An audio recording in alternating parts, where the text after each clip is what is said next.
I was 18 years old when I got married. I belonged to a very conservative family, a Baloch family, where good daughters never say no to their parents. My father wanted me to get married, and all I said was, if that makes you happy, I will say yes. And of course, it was never a happy marriage. Just about after 2 years of getting married, about 9 years ago, I met a car accident.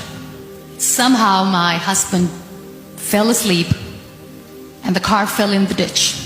He managed to jump out, saved himself. I'm happy for him.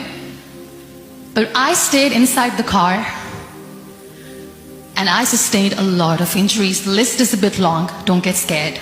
I'm perfectly fine now. Radius ulna of my right arm were fractured. The wrist was fractured. Shoulder bone and collarbone were fractured. My whole rib cage got fractured. And because of the rib cage injury, lungs and liver were badly injured. I couldn't breathe. I lost urinary bowel control. That's why I have to wear the bag wherever I go. But that injury that changed me and my life completely as a person, and my perception towards living my life, was the spine injury. Many people came to rescue. They gave me CPR. They dragged me out of the car. And while they were dragging me out, I got the complete transection of my spinal cord. Those 2.5 months in the hospital were dreadful. I will not make up stories just to inspire you. I was at the verge of despair. One day, doctor came to me and he said, well, I heard that you wanted to be an artist, but you ended up being a housewife. I have a bad news for you. You won't be able to paint again because your wrist and your arm are so deformed, you won't be able to hold a pen again. And I stayed quiet. Next day, doctor came to me and said, your spine injury is so bad, you won't be able to walk again. I took a deep breath and I said, it's all right.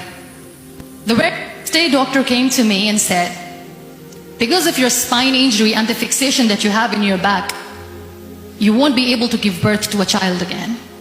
That day, I was devastated. I still remember, I asked my mother, why me?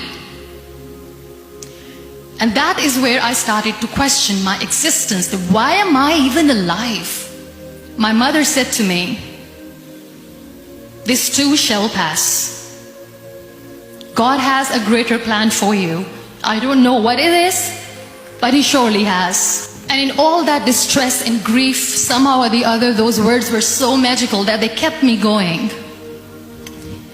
I was trying to put that smile on my face all the time, was hiding. It was so hard to hide the pain, which was there. But all I knew was that if I will give up, my mother and my brothers will give up too. I cannot see them crying with me. So what kept me going was, one day I asked my brothers, I know I have a deformed hand, but I'm tired of looking at these white walls in the hospital and wearing these white scrubs. I'm getting tired of this. I want to add more colors to my life. I want to do something. Bring me some colors. Bring me some small canvas. I want to paint. So the very first painting I made was on my deathbed, where I painted for the very first time. It was not just an art piece or just my passion. It was my therapy. What an amazing therapy it was. Without uttering a single word, I could paint my heart out. I could share my story. People used to come and say, what lovely painting. So much color. Nobody could see the grief in it. Only I could. And that day I decided that I'm going to live life for myself. I am not going to be that perfect person for someone. I am just going to take this moment and I will make it perfect for myself. And you know how it all began? That day I decided that I'm going to fight my fears. We all have fears. Fear of unknown, fear of known, fear of losing people, fear of losing health, money. We want to excel in career, we want to become famous, we want to get money. We are scared all the time. So I wrote down one by one all those fears, and I decided that I'm going to overcome these fears one at a time. You know what was my biggest fear? Divorce. I couldn't stand this word. I was trying to cling on to this person who didn't want me anymore, but I said no. I have to make it work. But the day I decided that this is nothing but my fear, I liberated myself by setting him free. And I made myself emotionally so strong that the day I got the news that he's getting married, I sent him a text that I'm so happy for you and I wish you all the best. And he knows that I pray for him today.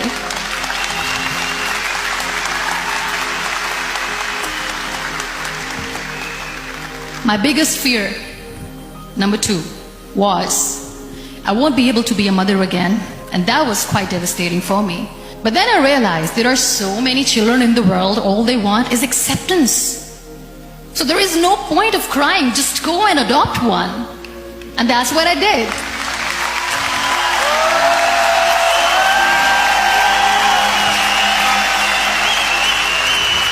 I gave my name in different organizations, different orphanages, and I waited patiently. 2 years later, I got this call from a very small city in Pakistan. I got a call and they said, "Are you munibah mazarai? There is a baby boy and would you like to adopt?" And when I say yes, I could literally feel the labor pain. I said, yes, I am going to adopt him. I am coming to take him home.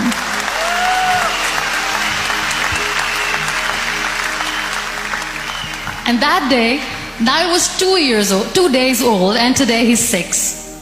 You know, when you end up being on the wheelchair, what's the most painful thing? That's another fear that people on the wheelchair, or the people who are differently abled, have in their hearts, but they never share. I'll share that with you. The lack of acceptance. People think that they will not be accepted by the people because we, in the world of perfect people, are imperfects. So I decided that instead of starting an NGO for disability awareness, which I know will not help anyone, I started to appear more in public. I started to paint. I always wanted to. I've done a lot of exhibitions. I'm Pakistan's first wheelchair-bound artist. I've done a lot of modeling campaigns, different campaigns for brands like Tony and Guy. I decided that I'm going to join the national TV of Pakistan as an anchor person. I became the National Goodwill Ambassador for UN Women Pakistan, and now I speak for the rights of women, children. We talk about inclusion, diversity, gender equality, which is a must.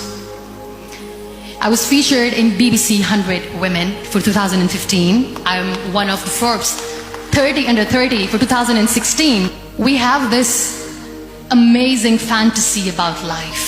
This is how things should work. This is my plan. It should go as per my plan.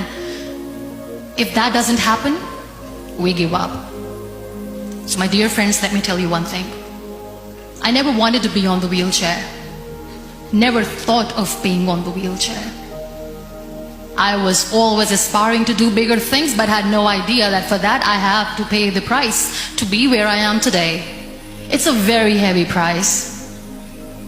This life is a test and a trial, and tests or trials are never supposed to be easy. So when you are expecting ease from life, and life gives you lemons, then you make the lemonade, and then do not blame life for that, because you were expecting ease from a trial. Trials make you a stronger, better person. Life is a trial, and with time you realize that. It is okay to be scared. It is okay to cry. Everything is okay, but giving up should not be an option. They always say that failure is not an option. Failure should be an option, because when you fail, you get up, and then you fail, and then you get up, and that keeps you going. Embrace each and every breath that you are taking. Celebrate your life. Live it. Don't die before your death. Real happiness lies in gratitude. So be grateful, be alive, and live every moment.